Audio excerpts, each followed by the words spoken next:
नमस्कार। आज की वीडियो में हम बात करेंगे 17 अक्टूबर 2020 से लेकर के 30 अक्टूबर 2020 के बीच हो रहे कुछ प्लानिटरी ट्रांजिट्स के बारे में और जानेंगे कि इन ट्रांजिट्स का डिफरेंट राशिज के ऊपर क्या असर होगा। 17 अक्टूबर को सूर्य का राशि परिवर्तन हुआ। सूर्य कन्या राशि से निकल के तुला राशि में आए। तुला राशि जो उनकी नीच की राशि है, साइन ऑफ डेबिलिटेशन है। और इसी महीने 24 अक्टूबर को वीनस यानी शुक्र भी अपनी नीच की राशि कन्या राशि में आ रहे हैं। आइए पहले एक नजर डाल लेते हैं इस महीने की प्लैनेटरी पोजीशंस के ऊपर। सैटर्न यानी कि शनि और बृहस्पति ये दोनों ही अपनी ही राशि में है। शनि मकर राशि में और जुपिटर धनु राशि के अंदर है। राहु और केतु अपनी उच्च की राशियों में। मंगल मीन राशि यानी कि पाइसेस साइन में है।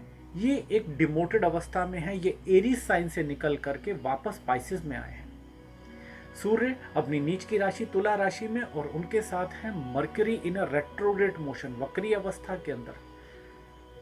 मरकरी यानी बुध तुला राशि में इस बार बहुत लंबे समय के लिए रुक रहे हैं।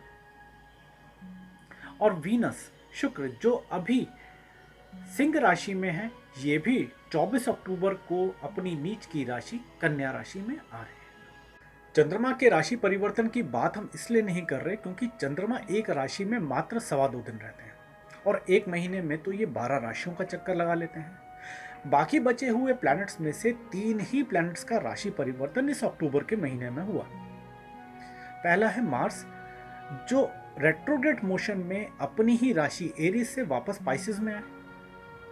17 अक्टूबर को सूर्य तुला राशि यानी कि लिब्रा साइन में, जो कि उनकी नीच की राशि है, उसमें आए हैं।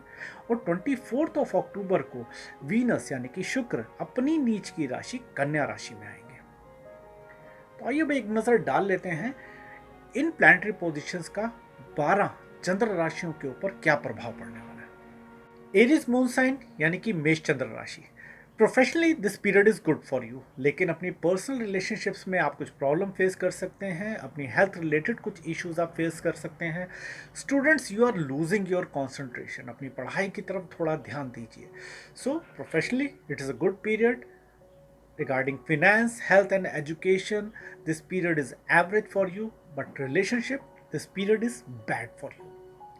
Taurus moon sign, regarding profession past में की हुई मेहनत का फल मिलने का समय है। ये बहुत ही अच्छा समय है आपके प्रोफेशन के लिए, लेकिन अपनी एक्साइटमेंट और अपने एग्रेशन को कंट्रोल करना बहुत ज़रूरी है आप लोगों के लिए। ये आपके रिलेशनशिप में प्रॉब्लम क्रिएट कर सकता है। कुछ अनवांटेड एक्सपेंडिचर्स बढ़ रहे हैं इस महीने जो आपके फिनेंसेस को प्रॉब्लम में डाल सकते हैं। So regarding profession this is a good period.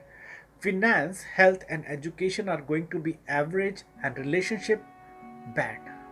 Gemini moon sign, micromanaging the things are not going to help you. आपको अपने आप को शांत करने की ज़रूरत है। And remember, only peaceful mind can take right decisions. तो थोड़ा अपने आप को शांत कीजिए। Regarding profession, finance, relationship, health, education, this period is just average for you.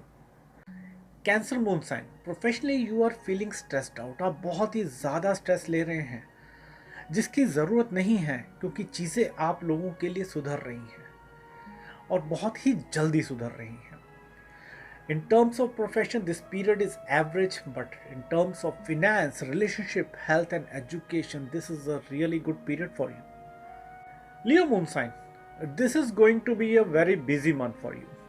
आपका प्रोफेशन आपसे बहुत कुछ डिमांड कर, कुछ एक्स्ट्रा एफर्ट्स, कुछ एक्स्ट्रा वर्क, ट्रैवलिंग की पॉसिबिलिटीज़ हैं।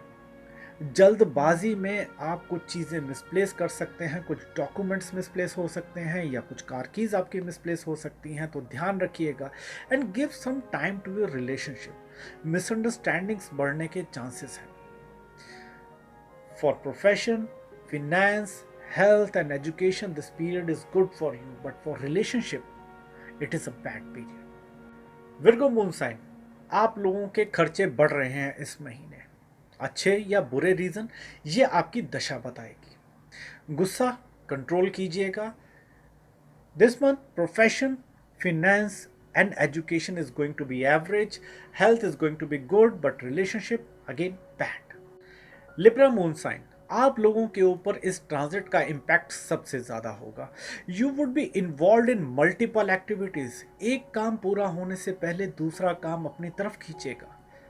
वर्क प्रेशर, पर्सनल लाइफ का प्रेशर, ये प्रेशर आप लोगों के ऊपर सबसे ज़्यादा होगा. But you need to remain focused. जहां आपने अपना फोकस लूज किया वहीं आपके लिए परेशानियां खड़ी हो जाएंगी. प्रोफेशनली एंड एजुकेशन ये दोनों एवरेज हैं. बाकी finance, relationship and health, this period is not good for you. Scorpio moon sign, this is not a good month to start any new work. तो अभी थोड़ा इंतजार कर लीजिए and keep check on your expenses. आप लोगों के खर्चे बढ़ने वाले हैं और कोई भी इन्वेस्टमेंट करने से इस पीरियड में बचें. Profession, relationship, health and education are average. Finance will remain good.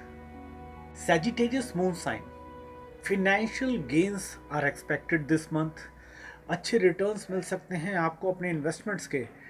कुछ इंक्रीमेंट या प्रमोशन होने के चांसेस भी बन रहे हैं. लेकिन family environment, domestic environment disturb हो सकता है, उसकी तरफ थोड़ा ध्यान ज़रूर दीजिएगा. Profession, finance and health will remain good. Relationship and education average. Capricorn moon sign, professionally unexpected problems आ सकती हैं और अगर आपने इन प्रॉब्लम्स को समझदारी से हैंडल नहीं किया तो नुकसान होने के चांसेस हैं. अपने गुस्से पे काबू रखिएगा and use your words carefully. जो कहें सोच समझ के ध्यान से कहें. चेंज ऑफ प्रोफेशन या चेंज ऑफ जॉब एक्सपेक्टेड है इस पीरियड के अंदर. And just give some time to your relationships also. ये period professionally, finance, relationship, health and education इन सभी एरियाज में एवरेज रहेगा. Aquarius moon sign, you people are trying too hard to improve your finances, but on the other hand your expenses are rising. तो actually अगर आप अपनी expenses को ही control कर लें तो आपके फिनेंस इंप्रूव हो जाएंगे. कोई भी इन्वेस्टमेंट करने से पहले मार्केट को अच्छे तरीके से एनालाइज ज़रूर कर लीजिएगा. आप बहुत जल्दबाजी में हैं इस पीरियड में, तो थोड़ा कंट्रोल कीजिए. Professionally this period is good for you. Education, this period is good for you. But for finance, relationship and health, this period remains average for you. Pisces moon sign, professionally this period is good for you. लेकिन personal और professional relationships में थोड़ा सा ध्यान रखिएगा. अपने business partners के साथ आपकी मिसअंडरस्टैंडिंग्स हो सकती हैं. एजुकेशन के पॉइंट ऑफ व्यू से भी ये पीरियड आप लोगों के लिए अच्छा है. लेकिन वो लोग जो पोस्ट ग्रेजुएशन कर रहे हैं या जो रिसर्च कर रहे हैं उनके लिए ये पीरियड थोड़ा सा प्रॉब्लमेटिक है. आप लोग अपनी कॉन्सेंट्रेशन लूज कर सकते हैं. So in terms of profession and education, the period is good. Finance and health will remain average and relationship bad. सूर्य एक राशि में एक महीना रहते हैं और हर साल 16 या 17 अक्टूबर को वो अपनी नीच की राशि तुला राशि में आते हैं. और अगर हम ध्यान से देखें तो यही वो महीना है जब हमारे हिंदू धर्म में मैक्सिमम पूजा, व्रत और त्योहार मनाए जाते हैं. This is the peak festive season for India. और यही पूजा, यही व्रत हमारी सबसे बड़ी रेमेडी है. तो आज के लिए इतना ही. नमस्कार.